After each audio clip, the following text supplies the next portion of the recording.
नमस्कार दोस्तों, स्वागत है आपका हमारे YouTube चैनल एससी क्लासेज पर। दोस्तों, आज हम कंप्यूटर की मेमोरी के बारे में डिस्कस करेंगे। कंप्यूटर की मेमोरी दो प्रकार की होती है। पहली होती है प्राइमरी मेमोरी, दूसरी होती है सेकेंडरी मेमोरी। इस सेशन में हम प्राइमरी मेमोरी के बारे में डिस्कस करेंगे। यह दो प्रकार की होती है, पहली होती है रैम और दूसरी होती है रोम। चलो अब रैम के बारे में डिस्कस करते हैं।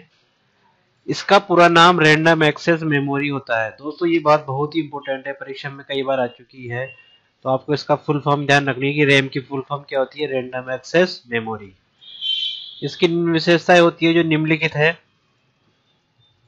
पहला, इसको कंप्यूटर की प्रमुख मेमोरी कहा जाता है। दूसरा, यह अस्थायी मेमोरी होती है, मतलब ये टेम्परेरी मेमोरी होती है। दोस्तों, ये बात बहुत ही इंपॉर्टेंट है कि यह कौन सी मेमोरी होती है, टेम्परेरी मेमोरी होती है, अस्थायी मेमोरी होती है।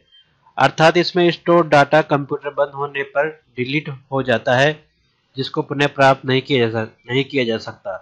दोस्तों, मैं इसको आप एक एग्जाम्पल के थ्रू आपको उसको समझाने की कोशिश करता हूँ। दोस्तों, जैसे मान लो आप कंप्यूटर में कुछ गाना सुन रहे हो। अब मान लो जैसे जो आप गाना सुनते हो ना, ये कंप्यूटर की रैम में जाके स्टोर होता रहता है।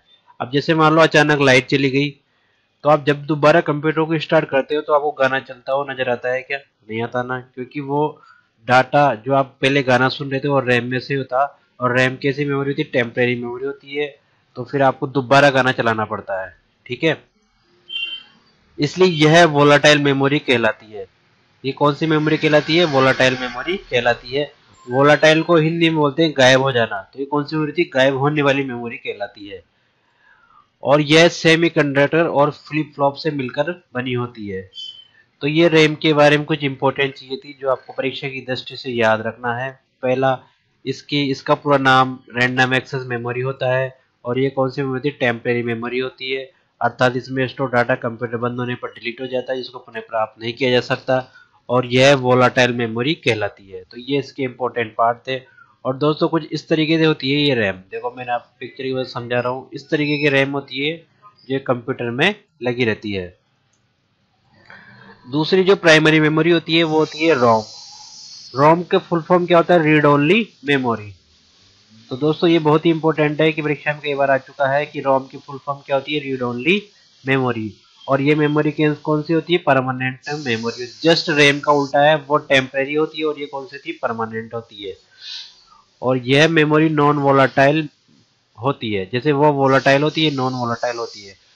मतलब दोस्तों, ये रोम कुछ इस तरीके की होती है। देखो यहाँ पे नजर आ रहा है, इस रोम के अंदर जो भी प्रोग्राम अपन डालते हैं वो कंप्यूटर बंद होने के बाद भी सेव रहता है इसके अंदर, मतलब हटता नहीं है।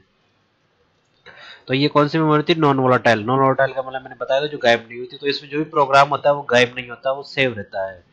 और ये कौन सी मेमोरी थी? परमानेंट मेमोरी थी। तो ये तीन चीजें आप तो ध्यान रख लो इसके बस। रोम की फुल फॉर्म याद रख लो, रीड ओनली मेमोरी। और ये स्थायी परमानेंट मेमोरी होती है, और ये नॉन वोलाटाइल मेमोरी होती है। यह तीन प्रकार की होती है। पहली होती है पीरोम। इसका पूरा नाम प्रोग्रामेबल रीड ओनली मेमोरी होता है। इस चिप में प्रोग्राम को केवल एक ही बार स्टोर किया जा सकता है। प्रोग्राम में कोई त्रुटि होने पर उसमें कोई सुधार नहीं किया जा सकता। दोस्तों, ये जो रोम होती है पहले के जमाने में चलती थी, अब इसका यूज होता नहीं है। इसका यूज क्यों नहीं होता? क्योंकि इसमें कोई प्रोग्राम एक बार डालने के बाद दूसरी ही लगानी पड़ती है। दूसरी रोम होती है ईपी रोम। इसका पूरा नाम erasable programmable read only memory होता है। इस चिप में स्टोर प्रोग्राम में सुधार किया जा सकता है।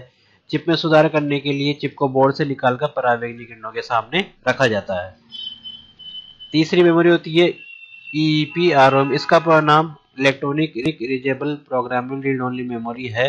इस चिप में डाटा सुधार करने के लिए विद्युत का प्रयोग किया जाता है। आजकल के मदरबोर्ड में इस चिप का प्रयोग किया जाता है। दोस्तों, ये बहुत ही इंपॉर्टेंट है। आजकल आजकल ये वाली रोम ज़्यादा पॉपुलर है। आजकल के कंप्यूटरों के अंदर जो भी नए कंप्यूटर आ रहे हैं, उन नए कंप्यूटरों में यही रोम प्रयोग की जाती है। तो इसकी फुल फॉर्म आपको याद रखना है। इसकी फुल फॉर्म क्या होती है? Electronic erasable programmer read only memory.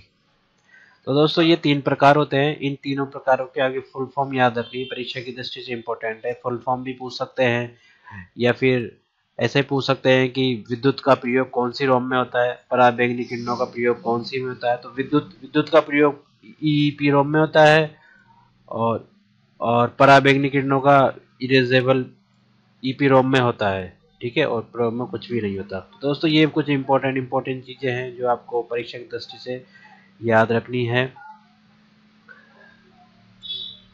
और आप हमारे इस चैनल को सब्सक्राइब करें और आगे वीडियो को शेयर करें ताकि और भी नए बच्चों को इसकी जानकारी मिले। ठीक है, धन्यवाद।